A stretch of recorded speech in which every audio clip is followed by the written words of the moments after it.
Muy bien. Bueno, pues buenos días o buenas tardes, que es por donde tenía que haber empezado.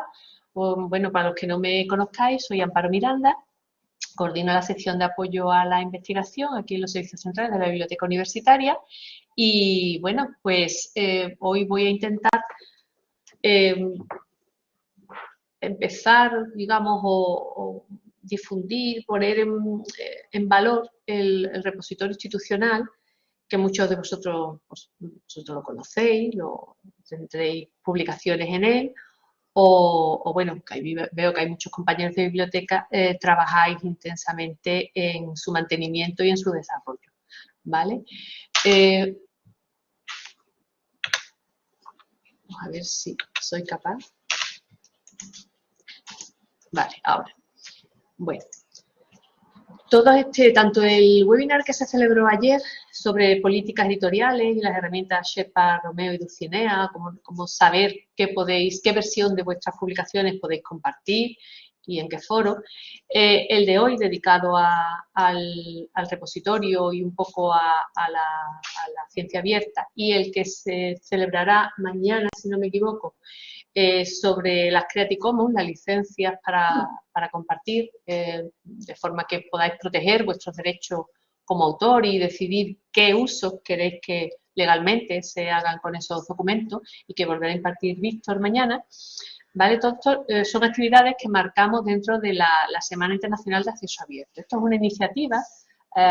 He procurado que en la presentación los documentos, bueno, todas estas iniciativas, declaraciones y tal, vayan enlazados con los portales o con los documentos originales, para que el que tenga curiosidad o que quiera ampliar un poquito todas estas cosas tenga fácilmente accesible toda esta información, ¿vale? Bueno, pues como os decía, es una iniciativa internacional que se celebra todos los años, sobre la última semana de octubre aproximadamente, que pretende fomentar, ir un poquito más allá y coordinar y concienciar básicamente en todo este movimiento del acceso abierto, ¿vale? Este año, todos los años sacan un lema. Este año es abierto para la justicia climática, digamos que ese es el leitmotiv. Normalmente siempre eligen lemas relacionados con la igualdad, bueno, todo un poco al hilo de los objetivos de desarrollo sostenible y todas estas cuestiones, ¿vale? Bueno, os hago una introducción, un poquito de contexto para que sepamos por qué hay un repositorio, para qué sirve y cómo, por qué ha surgido o en qué contexto, en qué clima se produce todo esto, ¿no? A principios de los años 2000, ahí os he puesto las 3 declaraciones de Budapest, Bethesda, Berlín, se conoce como las 3B, ¿vale? Se inició un movimiento que propugnaba, muchos ya lo conocéis sobradamente, la necesidad de que toda la producción científica financiada con fondos públicos esté disponible, libre y gratuitamente para todo el que la necesite, independientemente de sus posibilidades económicas o estructurales, ¿vale? ¿Por qué surge? Pues fundamentalmente por 2 motivos. Primero, por esta filosofía de que lo público debe estar al servicio y accesible para todos, sin ningún tipo de barrera, ni económica ni tecnológica. Después, porque evidentemente la evolución tecnológica favorecía que todo se pueda compartir mucho más fácilmente que antes, ¿no? A esto se le unía, y se le une, porque esto no ha cambiado sustancialmente, que acceder a los contenidos de la ciencia a través de las suscripciones a las revistas científicas es un gran desembolso, sigue siendo un gran desembolso para todas las instituciones. Y con lo cual pues se da la paradoja de que para acceder a la producción científica que producimos las instituciones teníamos que pagar unos precios cada vez más altos. Por otro lado, los propios autores, los investigadores, pues estaban y siguen un poco cansados de no poder hacer con sus documentos, con su producción científica, lo que quieran, puesto que al firmar un contrato, al estar sujetos al copyright o a la política editorial de un editor, evidentemente tienen limitaciones, lo que veíamos ayer en el webinar que impartió Víctor, limitaciones a la hora de qué versión del artículo puedo subir sin infringir la ley, ¿de acuerdo? Entonces, Durante todos estos años, y como respuesta a ese movimiento, pues empezaron a surgir, bueno, estructuras, servicios en las bibliotecas, en las instituciones. La verdad es que avanzar, no se ha avanzado gran cosa. Lo que sí se ha producido desde 2015 para acá es una especie de ampliación del concepto. Ya esto del acceso abierto se ha quedado un poquito antiguo, un poquito corto, para las aspiraciones y para lo que realmente, para la filosofía que tenemos ahora de compartir, de transparencia, de que el conocimiento sea de todo y que sirva para la evolución, para el enriquecimiento, en el buen sentido, de la sociedad, ¿no? y de todo. Entonces ya lo que se habla es de ciencia abierta y yo diría más, ya últimamente lo que se está hablando es de conocimiento abierto. Y ya no se habla de compartir el producto, el resultado de la investigación, el artículo que he publicado en tal sitio, no. Estamos hablando ya de compartir datos, compartir metodologías, compartir recursos educativos, compartir fuentes, hacer todo el proceso más transparente, más pensando en que de verdad influya en la ciudadanía, en la sociedad. Estamos hablando de innovación que llega al tejido empresarial, que hace que un país mejore y se desarrolle.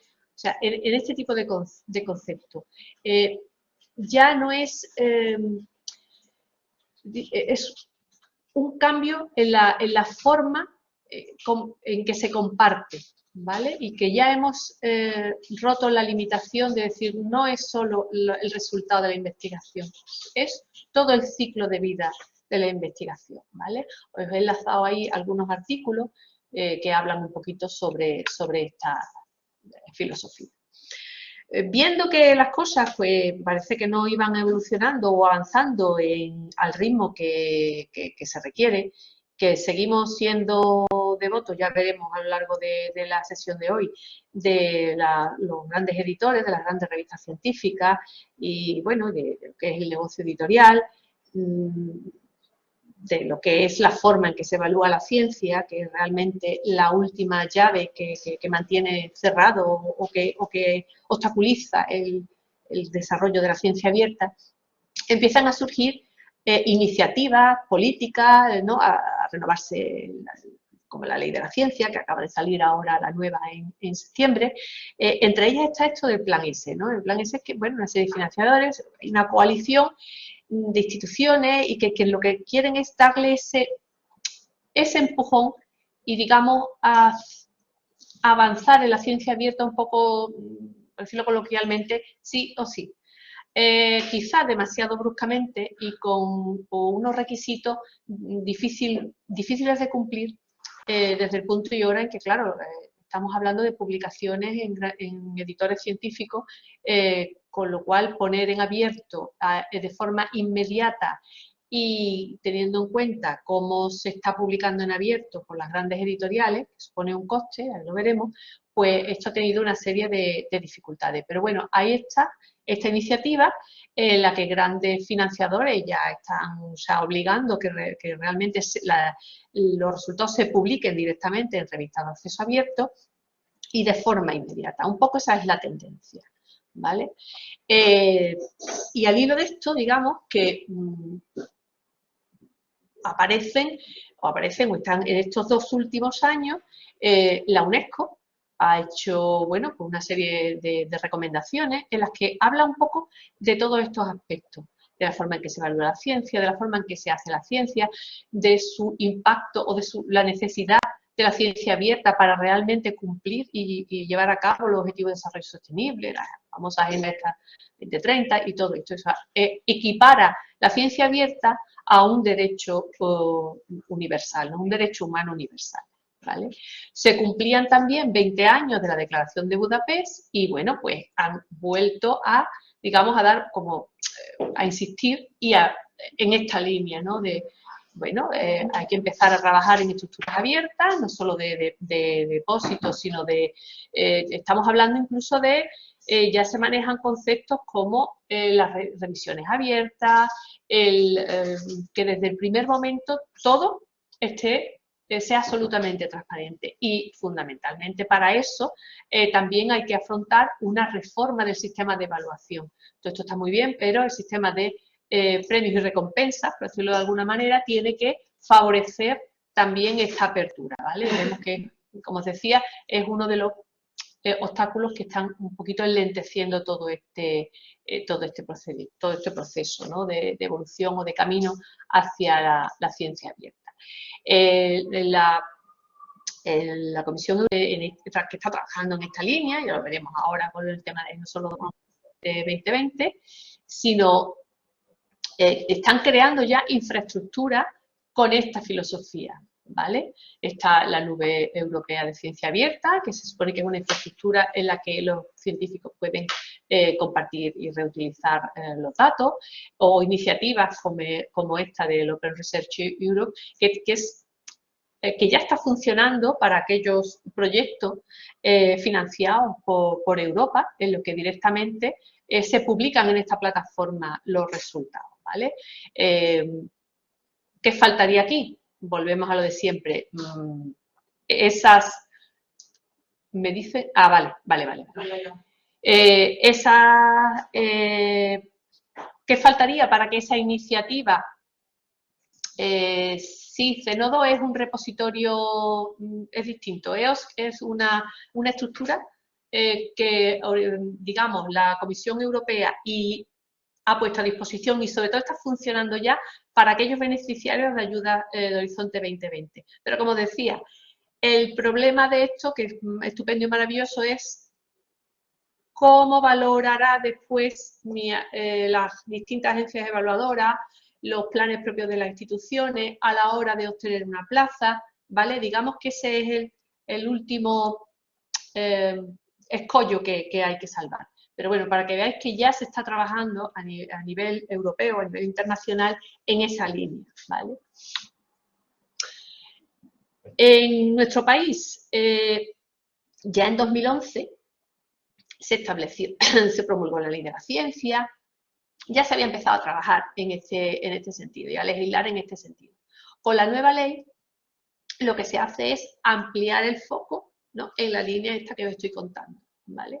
Ya en el preámbulo de la ley se habla del compromiso con la difusión universal del conocimiento y mediante el posicionamiento a favor de políticas de acceso abierto. Y ya hablan de que la ciencia y la tecnología, la innovación, o sea, poner al servicio de la sociedad, de las empresas, todo el conocimiento, ¿vale?, es lo que nos va a ayudar a cumplir los objetivos de desarrollo sostenible. He puesto aquí un cuadro que, bueno, se ve regular, pero comparativo entre la ley de 2011 y la reforma que ha habido ahora, que se ha publicado ahora en septiembre de este año.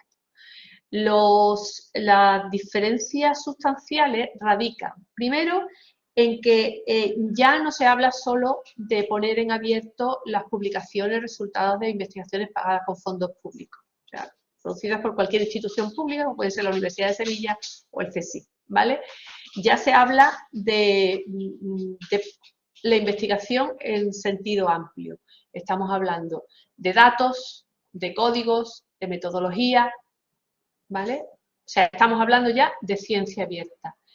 Antes se decía, se compartirá lo antes posible, hay un plazo de 12 meses. Ahora, en la ley, se habla de que se debe compartir en un repositorio institucional, o sea, es un apoyo a la vía gratuita que suponen y pública que suponen los repositorios, y de forma simultánea a la fecha de publicación, es decir, de forma inmediata, ¿vale? Las publicaciones y los datos. Ahora veremos que eso está muy bien y queda muy bonito en la ley, pero no es tan fácil de llevar a cabo cuando se ha publicado o cuando se está publicando de la manera en que, bueno, que se publica habitualmente, que es a través de una revista comercial, ¿no?, o académica, científica, pero editorial, ¿vale? Por supuesto, se habla de que ya esos resultados de la investigación en acceso abierto pueden ser utilizados en la evaluación, y ya veremos un poquito más adelante cómo va a afectar eso, ¿vale?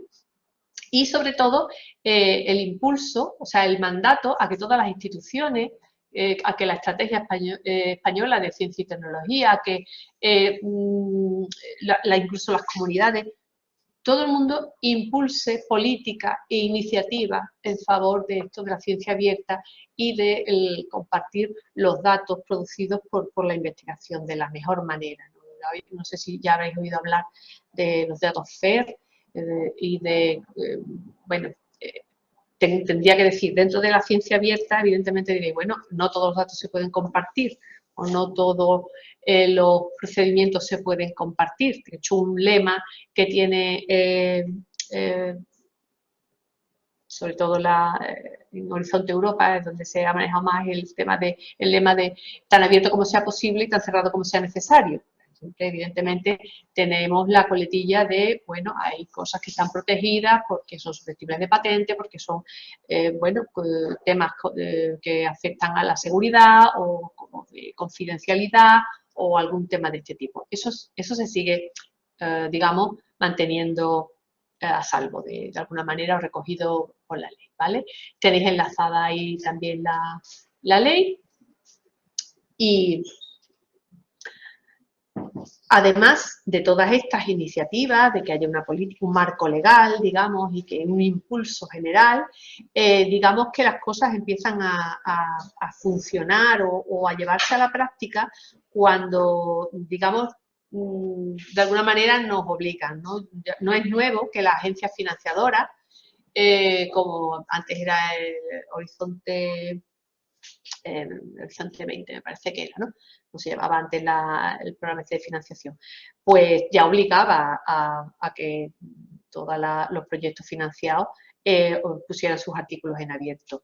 Desde el año pasado, la novedad radica en que, por ejemplo, antes los datos era una recomendación ponerlos en abierto. Ahora es obligatorio para los beneficiarios de esta financiación poner en abierto los datos y poner en abierto el plan de gestión de datos, ¿vale? Todo esto, evidentemente, ayuda al avance de este tipo de iniciativas, ¿vale? E incluso se valora ya en la propuesta que ya tú adecues tu investigación y tu difusión de los resultados, lo adecues a esta filosofía de ciencia abierta.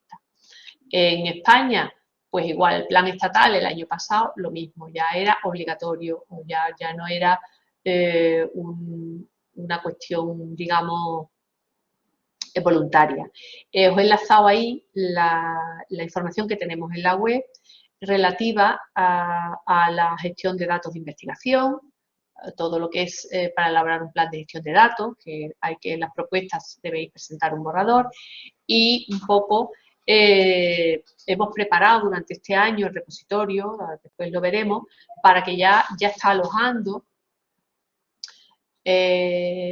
bueno,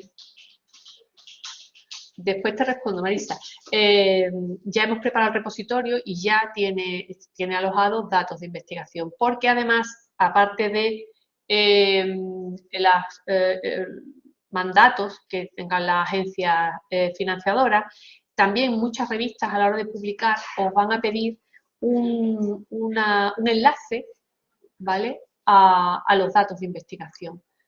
Entonces, el repositorio es un buen sistema para tener esos datos, bueno, no todos, los últimos, los que, en fin, los que consideréis que hay que, lógicamente, compartir, se pueden depositar en el repositorio y ese enlace, esa declaración de accesibilidad de los datos que ya os piden algunas revistas científicas, pueden estar en el repositorio, bueno, o en repositorios temáticos o del tipo de Zenodo, como comentaba antes Ángel, ¿vale?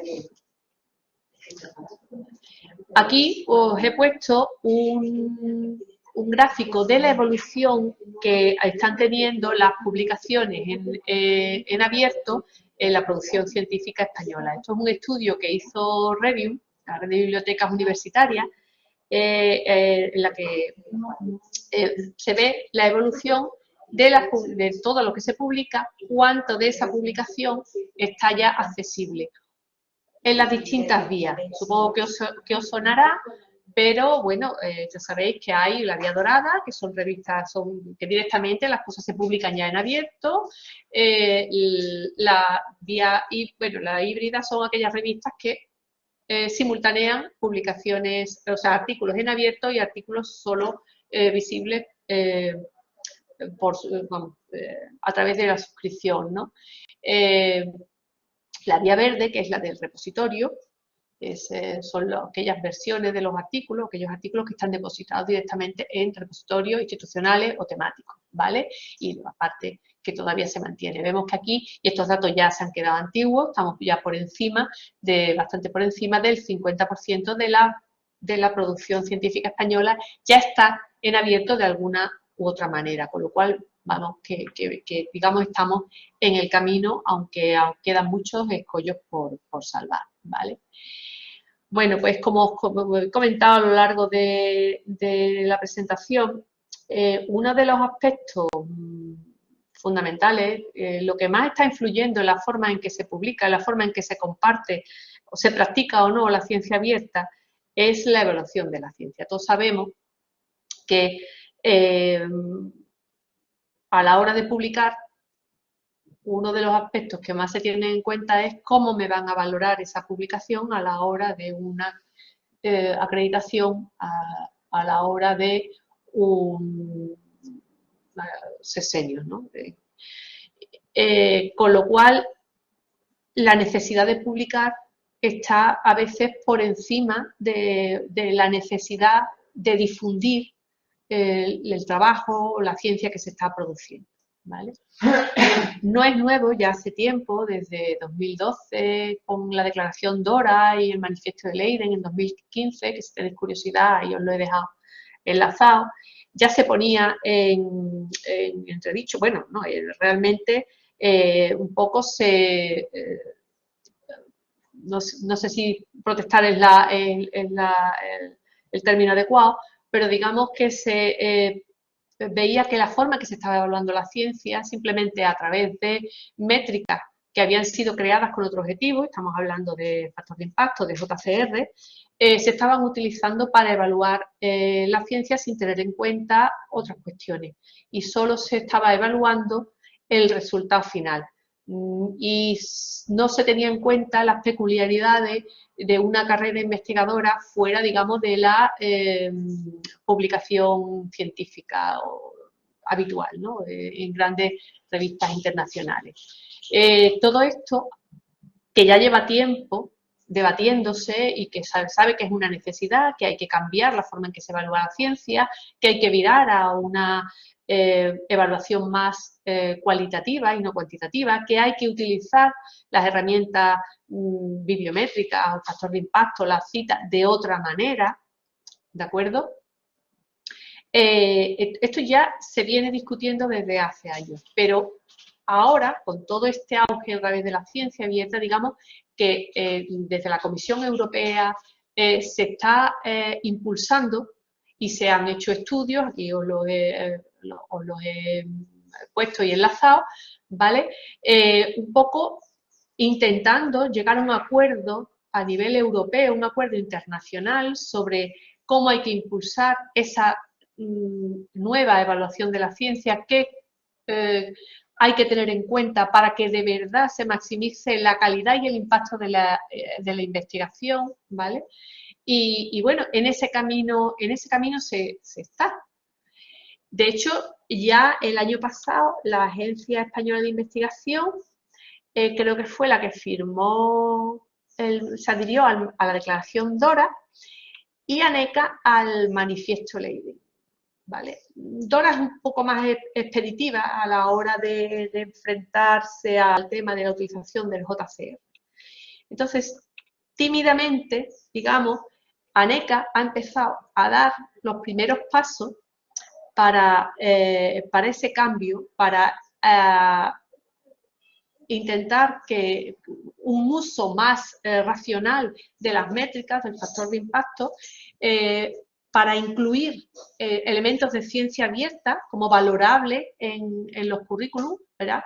De forma y manera que en los principios y directrices que publicó el año pasado ya nos dice, ya es una recomendación, ¿vale? No sé si en algún momento esa recomendación se hará obligatoria, pero que ya tened en cuenta que ya se valora que las aportaciones que presentéis a Sexenio estén depositadas en un repositorio. Cuando habla de Green Open Access, está hablando de repositorios institucionales, ¿vale? Como puede ser IDU, aquí en la Universidad de Sevilla, o casi todas las universidades pues tienen un repositorio institucional, o puede ser Zenodo, quiero decir, algo que sea absolutamente libre y gratuito, estamos hablando de la vía verde, ¿no? La más sostenible de todas las formas de practicar el acceso abierto o la ciencia abierta, ¿vale?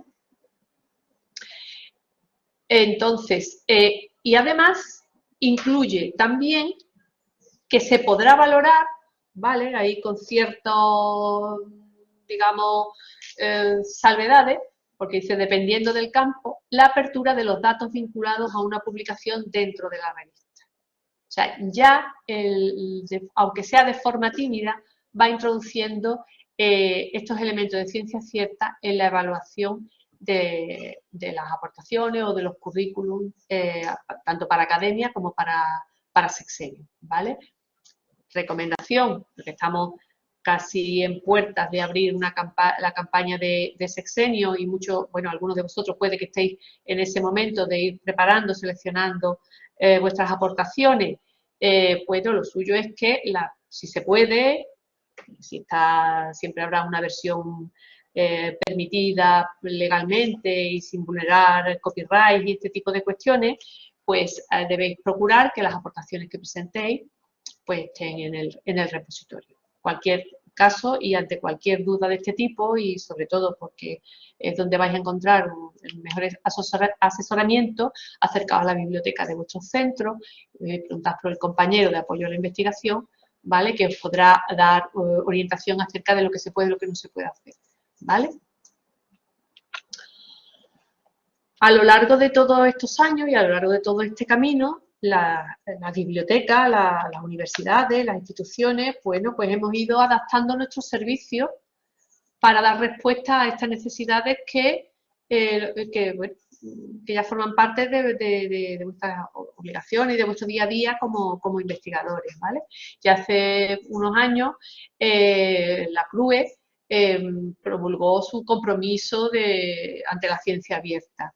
El año pasado se firmaron, o sea, CRUE y CSIC firmaron una serie de acuerdos transformativos con los grandes editores. Imagino que muchos de vosotros lo sabéis y algunos ya os habéis beneficiado de ellos, ¿no? Por lo cual, digamos que se intenta que casi por el mismo precio, vamos a dejarlo en casi por el mismo precio de la suscripción, las instituciones tengan una serie de licencias gratuitas para que sus investigadores publiquen en las revistas híbridas de esos editores sin tener que pagar los cargos de procesamiento de artículos. Imagino que sabéis lo que son las APC. Al que no lo sepa, digamos que esta es la forma en que los editores, los grandes editoriales científicos, la forma en que han conseguido adaptarse a la filosofía de la ciencia abierta sin que su modelo de negocio no sin que se resienta, adaptando su modelo de negocio y abrazando y a veces monopolizando el acceso abierto a la ciencia abierta. Ponen sus publicaciones en abierto, son los investigadores o sus instituciones los que pagan los cargos de procesamiento de los artículos, las famosas APC, ¿vale? Para publicar, para que ese artículo lo pueda leer, consultar todo el mundo. ¿Qué pretenden estos acuerdos? Que, pues digamos, racionalizar el gasto. Se negocia a nivel de país. De hecho, la negociación la ha llevado a cabo CRUE y CSIC para que eso, lo que se paga a las editoriales, digamos, recoja un poco y se vaya transformando el concepto de lo que ya no se paga tanto por acceder, puesto que las publicaciones van a ir paulatinamente poniéndose en acceso abierto, sino lo que se está pagando es por que nuestros investigadores puedan publicar. Esto tiene sus más y sus menos, las licencias para todos los editores no son ilimitadas, son, de hecho, por ejemplo, con Elsevier ya se han agotado a estas alturas del año y bueno, te permite, eso sí, mantener, lógicamente, esas publicaciones, el autor mantiene el copyright y se pueden difundir libremente en un repositorio o en otro tipo de portales, ¿vale? Ya, lo que pasa que, comento, esto es una negociación a nivel nacional, en la que se hace un reparto dependiendo de la, por ejemplo, en el consorcio andaluz, dependiendo del porcentaje con el que cada universidad paga a esos editores y se reparten una serie de licencias. No es posible incrementar, o sea, no es posible incrementar el número de licencias que nos corresponden por año, a menos que la Universidad de Sevilla haga un desembolso. Claro, el editor siempre pagando te va a dejar, pero evidentemente la institución no puede afrontar ese gasto y el objetivo, uno de los objetivos de estos acuerdos era racionalizar, es decir, que no paguemos 25 millones por acceder a la colección, más todo el dinero que los investigadores a través de sus proyectos de investigación están invirtiendo en publicar en acceso abierto, ¿vale? La bondad de estos acuerdos, bueno, se verá. Digamos que estamos viendo algunos efectos colaterales no deseados, como por ejemplo que, claro, no sé, lo que estuviste ayer en la sesión de Víctor, antes los tiempos de embargo para los artículos publicados en un editor eran más cortos. Ahora, si no has pagado el fee, o sea, si no has pagado la PC y has publicado directamente en acceso abierto, para la otra versión que te permiten, que puede ser preprint o el postprint o lo que sea, pues igual esa versión ya tiene un embargo más largo. Es decir, sistema perfecto, pues no sé si está resultando. Bueno, eso en cuanto a, digamos, cómo se han adaptado los editores a esto de, bueno, vamos a ponerlo todo en abierto y compatibilizar eso con, lógicamente, con su beneficio empresarial y con las necesidades de los investigadores. Las instituciones seguimos trabajando en lo que viene siendo nuestra vía natural, que es la vía verde de los repositorios. Es decir, vamos a poner en abierto, repito, sin vulnerar nunca el copyright ni las limitaciones legales que ponga el editor. No podemos infringir la ley, pero intentar mantener, recopilar y preservar la producción científica de nuestras instituciones y de alguna manera no dejar de perder el control de lo que es la producción científica, o sea, nuestra producción científica y la forma en que ésta se traslada y llega al mundo, ¿vale? En ese sentido, llevamos muchos años trabajando y yo creo que es hora de volver, de mantener y de aumentar el impulso a los repositorios institucionales. Como estructura enmarcada de lo que es la ciencia abierta y sostenible, porque al fin y al cabo la mantienen instituciones públicas, ¿vale?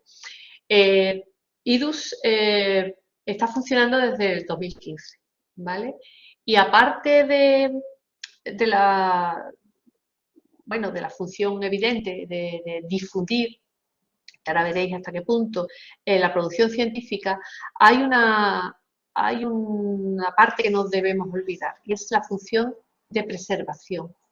Las revistas pueden cambiar, pueden nacer, desarrollarse y morir, pero no sabemos el día de mañana si eso que hemos publicado se seguirá manteniendo, cómo cambiarán esas plataformas editoriales o cómo no. Si hay una versión de nuestro trabajo en el repositorio, de alguna manera, pues bueno, eso se va, una de las funciones primordiales es que eso se mantenga en el tiempo, ¿vale?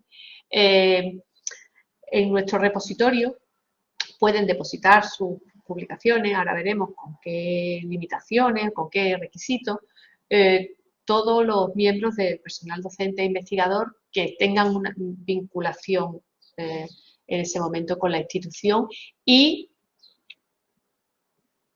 durante el tiempo en que estén vinculados. Es decir, los documentos que están en IDUS tienen que haber sido producidos cuando ese investigador estaba vinculado con la institución. ¿De acuerdo? No el retrospectivo, si un investigador que viene de otra institución, no se deberían subir esas publicaciones al repositorio, puesto que no nos pertenecen, pertenecerían a la institución de origen. No sé si me explico. Como ventajas primordiales, bueno, pues una forma rápida de cumplir con los mandatos de acceso abierto que están imponiendo las agencias financiadoras y ahora ya hemos visto que ha desarrollado la ley de la ciencia, ¿no? El tema de preservación, como ya os acabo de comentar, y por supuesto la ventaja fundamental de aumentar la visibilidad y la accesibilidad. Cuanto más abierto, cuanto más recuperable sea mi publicación en buscadores, estamos hablando de Google Académico, pero también directorios,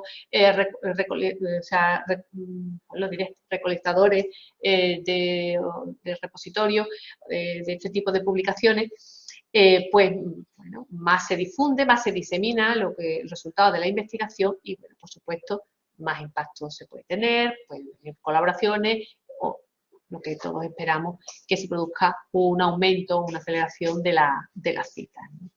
El hecho de estar en el repositorio, sobre todo para publicaciones, que a lo mejor, bueno, pues sabemos que las publicaciones, salvo que publiques en acceso abierto, a la hora de acceder o de compartir, si no están, como decía, si no están en acceso abierto, el repositorio te da una URL estable, permanente, que tú puedes compartir fácilmente, que tú puedes enlazar en tu propia página personal, a través de las redes sociales, este tipo de cuestiones, con lo cual te permite una rápida distribución.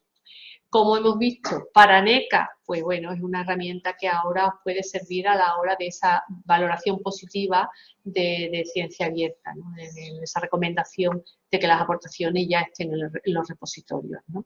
Y aparte, bueno, el repositorio da una serie de estadísticas que siempre os puede dar un poquito el norte de si eso está interesando, si se está descargando, si se está visualizando, incluso desde qué países se ve, en fin, ese tipo de cuestiones que por lo menos os puede dar un poco la pista de si realmente lo que habéis publicado está teniendo, bueno, cierto impacto en la comunidad investigadora, ¿vale? Requisitos, pues como os decía, personal investigador vinculado a la Universidad de Sevilla cuando realizó el trabajo, ¿vale? Tiene que ser producto de investigación o divulgación científica. De momento no se recoge materiales docentes, ¿vale? Ahora veremos las colecciones que hay en el repositorio. Siempre son documentos publicados, ¿vale? Aunque es una de las líneas, digamos, de evolución o de trabajo para el futuro de los repositorios, que sean también plataformas de publicación, de revisión, evidentemente eso no es así, no hay ningún tipo de revisión. Entonces lo que se sube al repositorio debe estar ya previamente publicado, porque bueno, se supone que ahí ya lleva un proceso de revisión previo o de cierta garantía de calidad, ¿vale? Y evidentemente solo podemos subir al repositorio la versión admitida por la política del editor. ¿Qué contiene IDUS? Contiene artículos, en la parte fundamental, libros y capítulos de libros.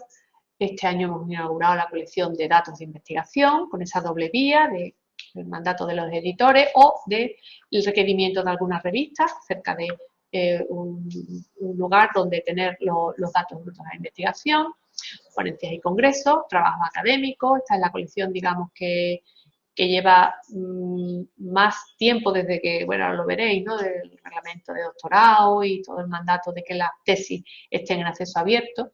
Entonces, ahí en la colección de trabajo académico tenemos tesis y los TFG, TFM, con una serie de requisitos en cuanto, sobre TFG y TFM me refiero, en cuanto a notas y autorización de los autores. Estamos trabajando en el tema de patentes, se van a empezar a cargar de forma automática patentes. Y, por supuesto, la colección de patrimonio bibliográfico, todo lo que era el fondo antiguo de la Biblioteca Universitaria, de la Universidad de Sevilla, que ya sabéis que es magnífico y que se ha ido digitalizando en estos años. Y también las reseñas, bueno, como una especie de tipología dentro de los artículos, reseñas referidas a estudios críticos que tengan cierta, no una reseña comercial, ¿vale? Estas más o menos serían las colecciones y la estructura que tiene el repositorio, ¿vale? Voy a ver si no torpeo mucho y lo vemos, vamos, muchos lo... A ver si lo conoceréis, soy capaz de traer la pestaña para acá, ¿vale? Que he perdido de vista la sala. Bueno, creo que se ve, ¿no? Vale, este es el repositorio. Yo siempre digo que los repositorios no son bonitos para buscar, no tienen las maravillosas funcionalidades que pueden tener bases de datos como Scopus, Web of Science o ese tipo de cuestiones. Digamos que la ventaja de IDU es lo visible que hace su contenido en otros buscadores, ¿vale? Bueno, evidentemente tenéis aquí una pestaña de búsqueda y, bueno, una serie de opciones, ¿vale? Para buscar. Estas son las colecciones de las que os hablaba, ¿vale? Dentro de investigación tenéis grandes comunidades, ¿vale? Dentro de cada una de ellas está organizado. Esta es la organización un poco para que entendáis cómo está, ¿vale?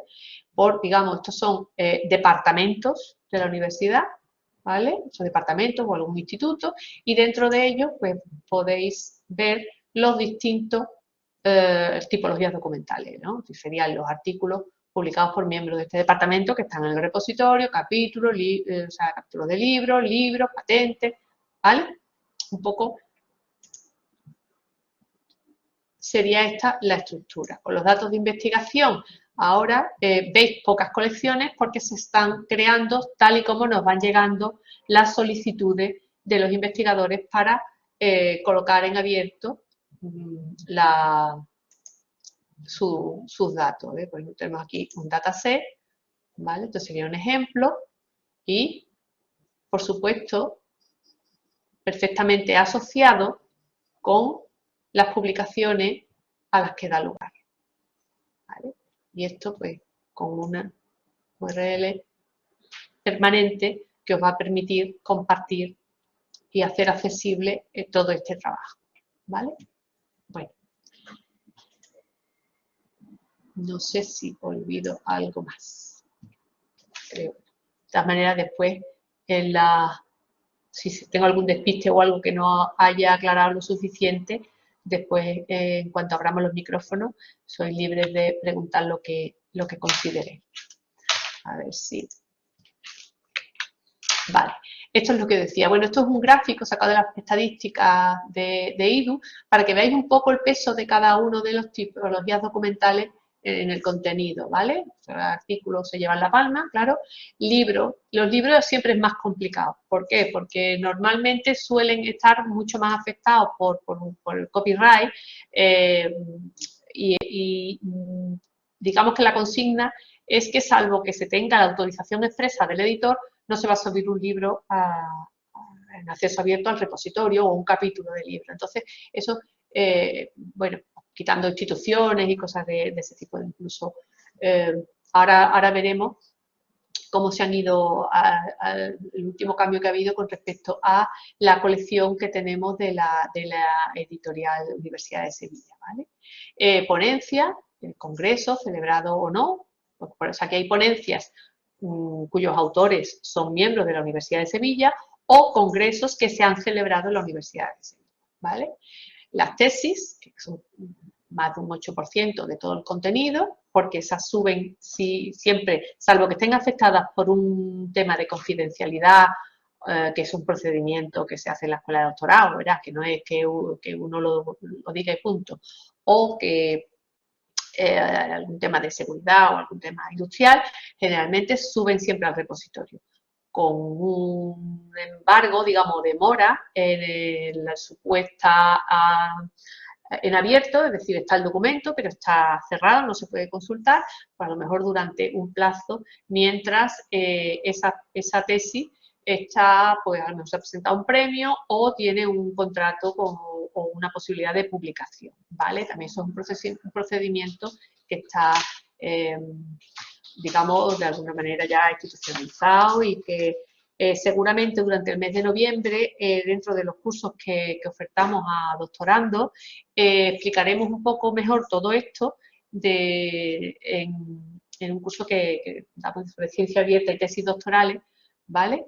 Lo digo por si, como sé que hay doctorandos asistiendo a esta sesión, que sepáis que en breve pues anunciará la oferta de formación y bueno, en ese curso pues explicaremos un poquito todas esas cuestiones y cómo afecta el copyright al tema de la versión de la tesis que hay que poner en IDU cuando estamos hablando de tesis por compendio, en fin, todas estas cuestiones que intentaremos aclararos en su momento.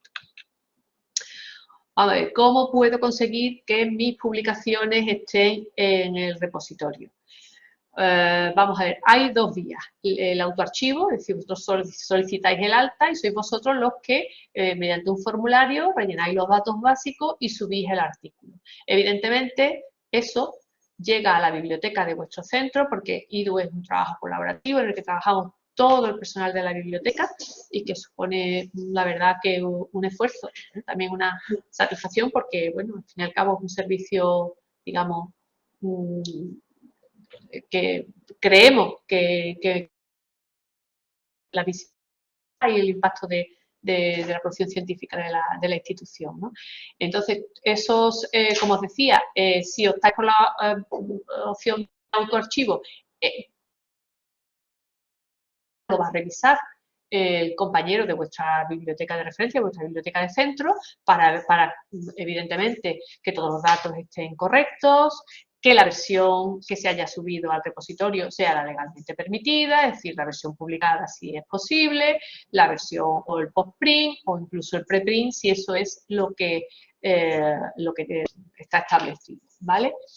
La otra opción, que no nos engañemos, que es la más utilizada, es el archivo delegado. Archivo delegado, ¿qué supone? Pues que, bueno, el autor o autores van a través de un formulario que ahora os enseñaré dónde está, o directamente yendo a vuestras bibliotecas de centro, pues solicitáis que vuestro trabajo o que se revise vuestro currículum para ver qué cantidad de publicaciones pueden subirse legalmente al repositorio y para eso se firma una licencia en la que autorizáis, ¿no? Ese trabajo. Y bueno, como ejemplo he puesto aquí, bueno, en un informe que hacemos interno, que veis que realmente es un trabajo que cada biblioteca, digamos, da ese servicio a sus investigadores. Para ambas opciones tenéis dentro de la web de IDUS, tenéis aquí un apartado, ¿vale? De descripción de su trabajo, en la que mediante un formulario podéis solicitar el alta para el autoarchivo y hacerlo vosotros, aunque después se revise, ¿vale? O directamente solicitar que vuestro trabajo sea gestionado por la biblioteca.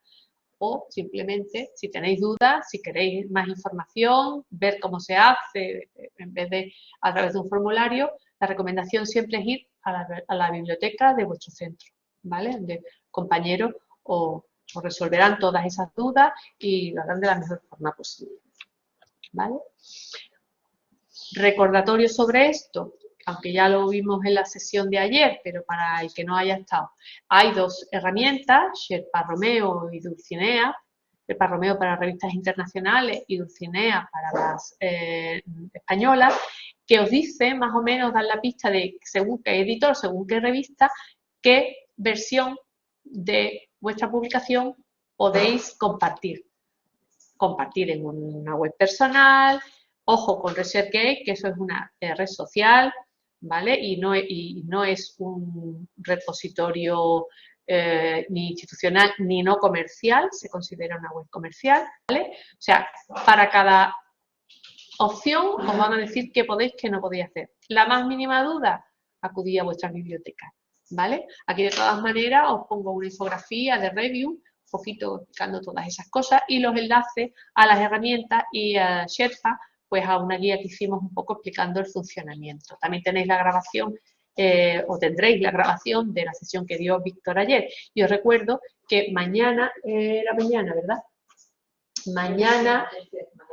Mañana a las 12, Víctor hará otra pequeña sesión dedicada a las Creative Commons, ¿vale? A las licencias que podéis utilizar para compartir en abierto y que tienen bueno, peso legal que decir que es lo que estáis dispuestos a consentir con vuestro trabajo, ¿no? Si queréis que se comparta, que haya obras derivadas, en fin, todas estas cuestiones que mañana se os aclararán con un poquito más de detalle y de habilidad de lo que yo estoy haciendo en este momento. Bueno, otra nuevo desarrollo de IDU, nuevo, bueno, ya no es tan nuevo, pero que lleva un par de años lo sumo, es que se consiguió crear dentro del repositorio un perfil de autor para todos y cada uno de los miembros de la Universidad de Sevilla. Es decir, en IDU hay otros autores, porque lógicamente los documentos tienen coautores que no son de la Universidad de Sevilla. Esos no van a tener un perfil, ¿vale? Lo tienen los autores de la US. Aquí, aparte de, bueno, ciertos datos administrativos del departamento y tal, ¿vale? ¿Qué ventaja? Pues tienes enlazado el resto de identificadores, desde, bueno, tu enlace a Prisma, porque esto además se ha conseguido a través de poder enlazar las dos herramientas. Prisma, ya sabéis que es donde es el CRIS, de nuestra institución, donde aparecen todos los investigadores y sus publicaciones, métricas. Bueno, pues gracias a Prisma hemos conseguido crear este perfil de autor en IDU que nos permite eso que siempre os aconsejamos de intentar que todos vuestros perfiles, toda vuestra información esté enlazada una a otra, porque normalmente IDU muestra una parte de vuestra producción, la que es, digamos, de la Universidad de Sevilla. En Prisma aparecerá todo lo que hayáis hecho mientras estabais vinculados a otras instituciones, ¿vale? Digamos que IDU es la institución y Prisma es el trabajo del investigador. En ORCID tendréis, pues bueno, como lo administráis vosotros, pues a lo mejor tendréis enlazados más o menos publicaciones. En el perfil de Scopus, pues lo que esté publicado, pues quiero decir que cada uno de los perfiles muestra una parte de o una faceta de vuestro trabajo. Por eso siempre la recomendación que hacemos de biblioteca es que procuréis que esté todo integrado, todo enlazado. Por eso si veis en vuestros perfiles en Prisma, están enlazados las distintas páginas de autor en distintas herramientas o identificadores y en IDUS también, ¿vale? ¿Y qué os ofrece? Hombre, las estadísticas relativas a los documentos que tengáis depositados en el repositorio, ¿vale? Tanto pues, Julio tiene 400 y pico registros, 400 y pico documentos y ha obtenido estas visitas y estas descargas. Después, a nivel de artículos o de documentos, ya veremos que también se os dan otra serie de estadísticas, ¿vale? Recomendación. La foto que aparece en el perfil, aunque parezca una tontería, pero bueno, también es una forma de hacerlo más visible, ¿vale? Se integra a través de la fotografía que tengáis en vuestro perfil de Google Scholar.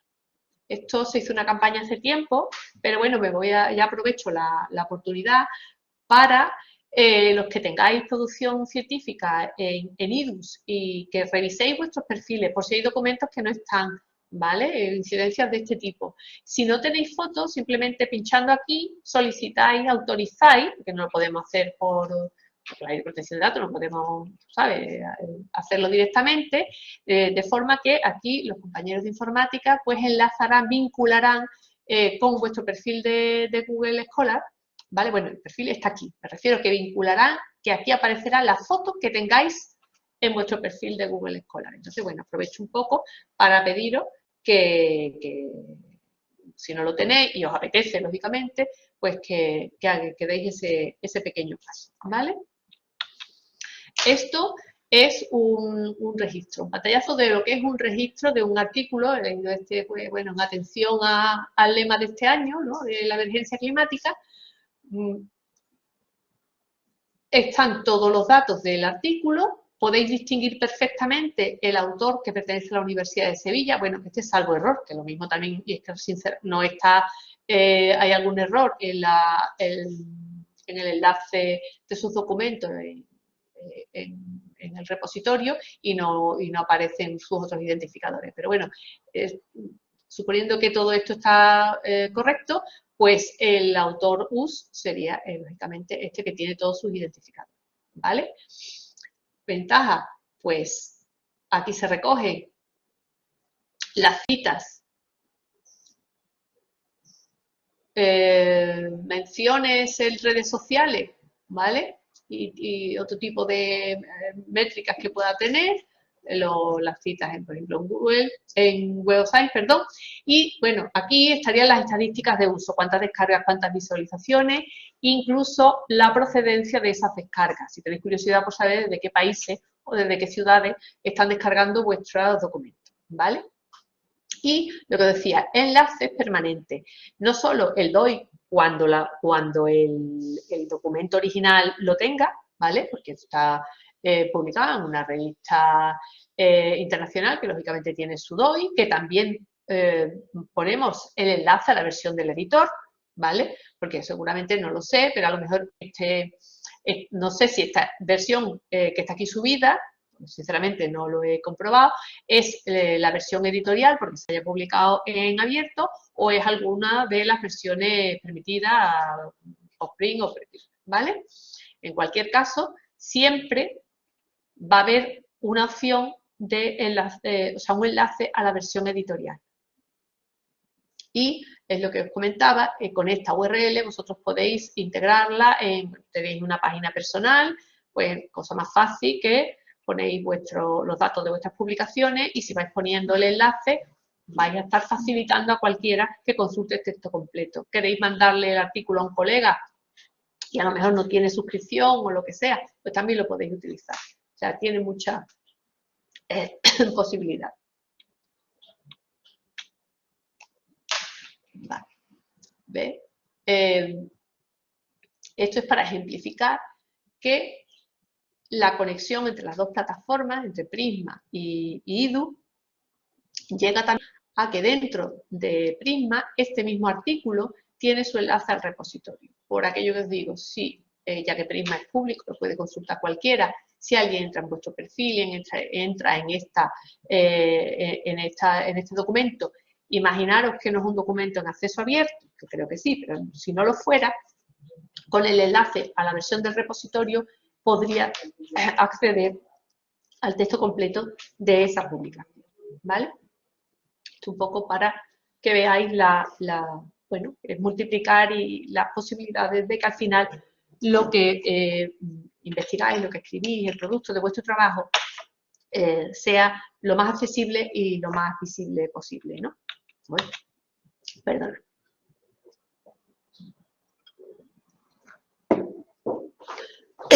Como os decía antes, la ventaja del repositorio no es tanto la información, o sea, lo que podáis buscar en él, sino lo que facilita que la información, que su contenido sea recuperable por toda esta serie de buscadores, directorios, ¿vale? Aquí os he puesto del último informe que hacemos trimestralmente, hacemos un informe más o menos de trabajo que se hace y cómo está ido en cuanto a descargas, visualizaciones, cómo va aumentando su contenido, ¿vale? Y este es del último informe el número de documentos que están siendo recolectados por estos directorios, por estos buscadores académicos, ¿vale? Recuerdo que Recolecta es una iniciativa de CSIC que recoge todos los repositorios institucionales españoles. Entonces, por ejemplo, yo aquí en este pantallazo que tenéis aquí al fondo, yo he hecho una búsqueda, cambio climático, nada original, pero en los resultados, ¿vale? Aparece pues el repositorio institucional del CSIC, el archivo climatológico de la EMET, el repositorio de Alicante, el de Valencia y el nuestro, cada uno con el número de documentos que tiene, que corresponderían a esta búsqueda. Digo porque evidentemente todo esto, perdona que sea tan pesada, pero es que al final es mayor visibilidad, mayor impacto, mayor difusión de vuestro trabajo, ¿no? ¿Qué se ha conseguido en esto desde 2015 hasta ahora? Porque estos son datos hasta 2021. Bueno, pues ya hemos superado con creces los 100.000 documentos, ¿vale? Y bueno, al final es lo que pongo ahí, la visibilidad y el impacto de una institución depende en gran medida del trabajo de sus investigadores, ¿vale? Y esto es un poco pues lo que estamos poniendo en el escaparate, lo que estamos ofreciendo de la forma más fácil a la sociedad y al resto de la comunidad investigadora, ¿vale? En este tiempo hemos superado ya, porque ya estamos casi a finales del 22, ya hemos superado los 50 millones de descargas y los 13 millones de visitas. Bueno, más o menos hay un mapita de los lugares desde donde recibimos más descargas y visitas, ¿vale? Un poco para ejemplificar este tema de la visibilidad.